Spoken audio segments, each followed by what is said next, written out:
5 seconds. Start. ನಾನು ನಮ್ಮ ನೂತನ ರಾಜ್ಯ ಸರ್ಕಾರದ ಅಂದರೆ ಸಮ್ಮಿಶ್ರ ಸರ್ಕಾರದ ವಿತ್ತ ಮಂತ್ರಿಯಾಗಿ ಈ ವರ್ಷದ ಆಯವ್ಯಯ ಮುಂಗಡ ಪತ್ರವನ್ನು ಕಳೆದ ವಾರ ಈ ಸಭೆಯಲ್ಲಿ ಸದಸ್ಯರ ಅವಗಾಹನೆಗೆ ಮಂಡಿಸಿದ್ದೇನೆ. Full point. ಈ ಬಜೆಟ್ ಮಂಡಿಸಿದ ನಂತರದ 10 ದಿನಗಳಲ್ಲಿ ಈ ಸದನದ ಆಡಳಿತ ಪಕ್ಷದ ಸದಸ್ಯರು ಮತ್ತು ವಿರೋಧ ಪಕ್ಷಗಳ ಸದಸ್ಯರು ಈ ಬಜೆಟ್ನಲ್ಲಿರುವ ಹಲವಾರು ವಿಚಾರಗಳ ಬಗ್ಗೆ ಬಹಳ ಕೂಲಂಕುಷವಾಗಿ ಚರ್ಚಿಸಿ, ಟೀಕೆ ಟಿಪ್ಪಣಿಗಳನ್ನು ಮಾಡಿದ್ದಾರೆ. Full point. ಹಾಗೆಯೇ ಕೆಲವೊಂದು ತಿದ್ದುಪಡಿಗಳನ್ನು ಹಾಗೂ ಸಲಹೆಗಳನ್ನು ನೀಡಿದ್ದಾರೆ. Full point. ಇವುಗಳನ್ನು ಅಳವಡಿಸಿಕೊಂಡು ಮಾರ್ಪಾಡು ಮಾಡಿ ಅನುಷ್ಠಾನಗೊಳಿಸಲಾಗುವುದೆಂದು ಮಾನ್ಯ ಸದಸ್ಯ ಮಿತ್ರರಿಗೆ ನಾನು ಆಶ್ವಾಸನೆಯನ್ನು ಕೊಡುತ್ತೇನೆ. Full point. Next para. ಮೊದಲನೆಯದಾಗಿ, ಅನೇಕ ಸದಸ್ಯ ಮಿತ್ರರು ರಾಜ್ಯ ರೈತರ ಬಗ್ಗೆ ಬಜೆಟ್ನಲ್ಲಿ ಹೆಚ್ಚು ಪ್ರೋತ್ಸಾಹಕ ಕಾರ್ಯಕ್ರಮಗಳಿಲ್ಲವೆಂದು,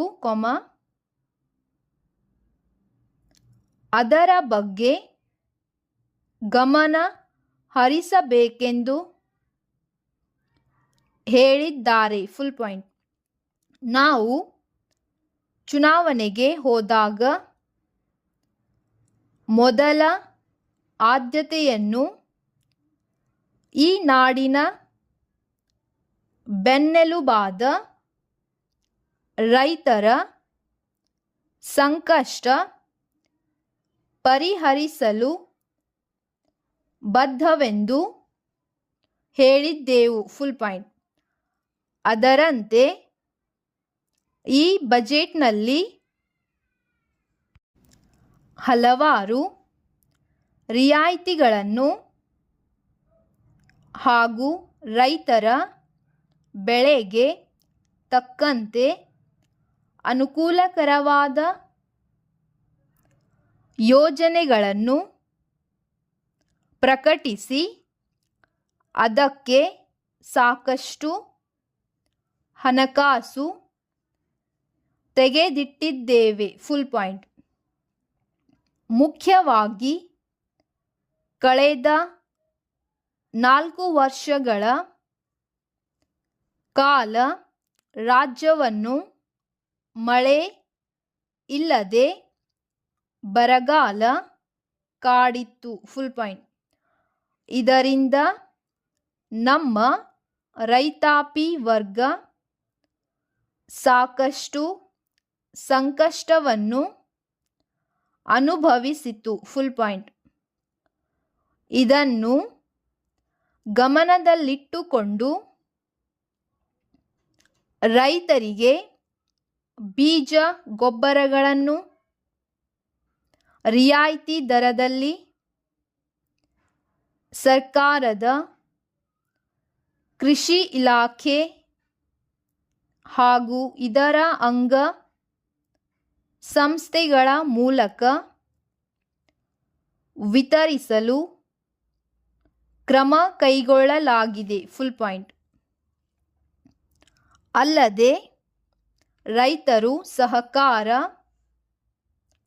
ಸಂಘಗಳಿಂದ ಪಡೆದ ಸಾಲಗಳ ಮೇಲಿನ ಬಡ್ಡಿಯನ್ನು ಮನ್ನಾ ಮಾಡಿದ್ದು ಸಣ್ಣ ಮತ್ತು ಅತಿ ಸಣ್ಣ ರೈತರ ಸಣ್ಣ ಪುಟ್ಟ ಸಾಲಗಳನ್ನು ಅಸಲು ಸಹಿತ ಮನ್ನಾ ಮಾಡುವ ಬಗ್ಗೆ ಇರುವ ಕಾನೂನಿನ ತೊಡಕು ಹಾಗೂ ಸಾಲ ಪಡೆದ ಇಂತಹ ರೈತರ ಸಂಖ್ಯೆ ಬಗ್ಗೆ ಅಧ್ಯಯನ ಮಾಡಲು ಸರ್ಕಾರವು ತಜ್ಞರ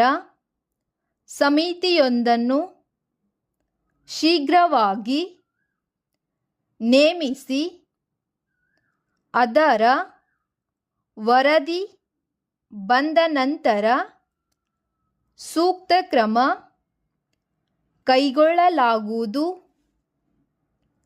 ಹಾಗೂ ರೈತರ ಬೆಳೆಗಳಿಗೆ ವಿಮಾ ಯೋಜನೆಗಳನ್ನು ಸಹ ಈ ವರ್ಷ ಜಾರಿಗೆ ತರುತ್ತೇವೆಂದು ಈ ಸದನಕ್ಕೆ ನಾನು